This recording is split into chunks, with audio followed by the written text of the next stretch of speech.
अस्सलामुअलैकुम दोस्तों, मैं मोहम्मद इमरान और आप देख रहे हैं तालीम दुनिया। तो दोस्तों, आज वीडियो का छठा पार्ट आया हुआ है। आपसे गुजारिश है वीडियो को ज़रूर देखें। अगर आपको उर्दू सीखना है तो मेरे चैनल को सब्सक्राइब ज़रूर कर लें। और वीडियो को शुरू करने से पहले आप लोगों से गुजारिश है, अगर मेरे यूट्यूब चैनल पर वीडियो को देख रहे हैं तो मेरे चैनल को सब्सक्राइब ज़रूर कर लें। अगर मेरे फेसबुक पेज पर देख रहे हैं तो मेरे पेज को लाइक करके ज़रूर जाएँ। तो वीडियो को शुरू करते हैं। अपने बच्चों में भी वीडियो को शेयर करें और ताकि घर बैठे वीडियो के माध्यम से बच्चे उर्दू लिखना बोलना सीख सकें। तो वीडियो शुरू करते हैं। अस्सलाम वालेकुम बच्चों। वालेकुम सलाम रहमतुल्लाहि व बरकातहू। तो आज क्या चीज़ से समझाने वाले हैं? खास खास से समझाने वाले हैं। तो वीडियो शुरू करते हैं। इसको क्या बोलता है? खा। खा के कितना शक्ल होता है? एक शक्ल नहीं होता है। उसमें से एक शक्ल तुमको मैं बता रहा हूँ। ये कौन सा शक्ल हुआ? खा का एक शक्ल हुआ। खा के बगल में हम ये दे दिए, क्या हुआ? इसको क्या बोलता है? अलिफ बोलता है। इसको क्या बोलता है? और इसको क्या बोलता है? रा। तो खा को ये अलिफ बताओ, अलिफ ता में मिलेगा या अलिफ खा में मिलेगा? हाँ, खा में मिल जाएगा। क्यों खा में मिल जाएगा? ये पता है? ये इसलिए कि अलिफ बीच में आ गया। अगर अलिफ को हम इसमें ता में मिलाएंगे तो ये क्या बन जाएगा? अलिफ। अगर इस अलिफ को हम ता में मिला देंगे तो ये अलिफ क्या बन जाएगा? लाम बन जाएगा। अलिफ वो अलिफ नहीं रहेगा, वो लाम बन जाएगा। ये अलिफ अगर बीच में आ जाने के बाद ये अलिफ हमेशा इधर मिले। अलिफ से जो पहले वाला लफ्ज़ है उसमें मिलेगा, अलिफ के बाद वाला लफ्ज़ में वो नहीं मिलेगा। अगर उसमें मिलाते हैं तो वो अलिफ अलिफ नहीं रहेगा बल्कि वो लाम बन जाएगा। तब हमको ये खा का एक शक्ल हो गया और ये ता, ये क्या हो गया? खा हो गया। खा को अलिफ में मिला देंगे तो खा अलिफ ज़बर खा। अब यहाँ पे ता है और रा है। ता और रा किस में मिलेगा? ता और रा मिलेगा या नहीं मिलेगा? मिलेगा। ता मिल सकता है किसी भी इधर वाले भी लफ्ज़ में और उधर वाले भी लफ्ज़ में मिल सकता है, लेकिन यहाँ अलिफ है, अलिफ में नहीं मिलेगा। तो यहाँ से हम ये ता ले लिए, अब यहाँ से हमको रा ले लिए, तो क्या हो गया? ये खातिर। ठीक है। अब दूसरा लफ्ज़, इसको क्या बोलता है? लाम। और इसको क्या बोलता है? और इसको साद। खा के ऊपर हम पेश लगा देंगे, लाम के ऊपर हम पेश लगा देंगे, वाव के ऊपर हम जज़म लगा देंगे, साद के ऊपर हम जज़म लगा देंगे। तो ये क्या हो जाएगा? खा पेश लाम वाव पेश, क्या हो गया? खुलू। और साद साकिन, तो क्या हो गया? खुलूस हो गया। अब ये खुलूस को हम मिला के लिखेंगे तो ये कैसे मिलेगा? कौन कौन सा वर्ड किस में मिलने वाला है? खा का शक्ल, लाम का आधा शक्ल, वाव आधा होता है या नहीं होता है?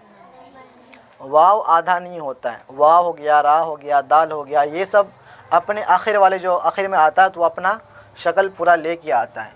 तो ये वाव आधा नहीं होगा। तो अब बताओ, यहाँ पे खा आधा हो गया, लाम भी आधा हो गया, वाव आधा नहीं होगा, वाव यहाँ पे पूरा आएगा। अब बताओ ये लफ्ज़ किस में मिल जाएगा? खा आधा आ गया, खा तो लाम में मिल जाएगा, और लाम भी आधा आ गया और लाम भी वाव में मिल जाएगा। तो ये तो समझ लो ये तीनों लफ्ज़ मिल जाएगा। अब कैसे मिलाना है? और साथ ये अलग हो जाएगा। ये हो गया, ये क्या हो गया? खा। और यहाँ से ये क्या हो गया? लाम। इसमें हमको वाव को शामिल कर देना है, तो ये क्या हो गया? खा लाम वाव मिल गया। और यहाँ से साद को अलग, राइटिंग भी बैठ गई और लिखना भी आ जाएगा। ये तुमको समझना है, कोई हरफ हम लिखते हैं तो उस हरफ का आधा बनता है या नहीं बनता है, ये ज़हन में बैठाना होगा। ठीक। तो क्या हो गया? खुलूस हो गया। खुलूस। उर्दू में ज़बर ज़ेर पेश नहीं आता है, तुमको पीछे वाले हरफ से मिला करके तुमको पढ़ना होगा को लफ्ज़ क्या बनता है। इसको क्या बोलते हैं? अलिफ हो गया। और इसको क्या बोलते हैं? लाम। और इसको क्या बोलते हैं? कौन सा काफ? काफ दो तरह के होता है।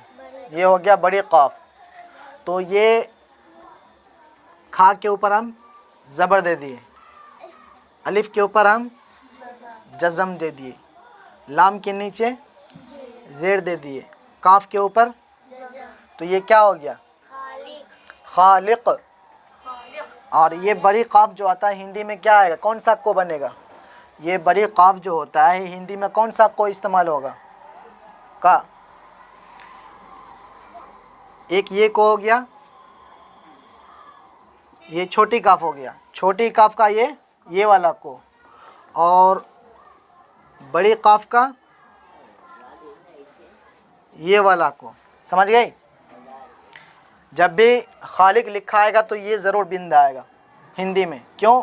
उर्दू के माध्यम से, उर्दू के ज़रिए मैं तुमको बता रहा हूँ, क्योंकि यहाँ बड़ी काफ आया। इससे बड़ी काफ कहाँ से निकलता है? ये हलक से निकलता है, बड़ी काफ हलक से निकलता है।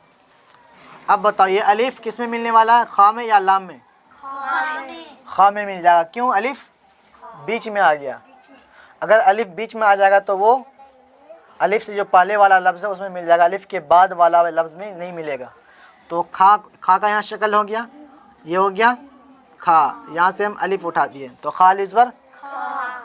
ये लाम का आधा शक्ल, ये क्या हो गया? लाम का आधा शक्ल। और ये काफ का आधा शक्ल आखिर में आएगा या नहीं आएगा? आखिर में आएगा कि नहीं आएगा? नहीं आएगा। बड़ी काफ हमेशा अपने शक्ल पे आएगा आखिर में, ये लफ्ज़ इस्तेमाल होने के बाद। तो यहाँ से हम ये लाम दे दिए, ये खा, ये अलिफ, ये लाम, और यहाँ से हम काफ को शामिल कर देना, तो ये क्या बन जाएगा? खालिक बन गया ये।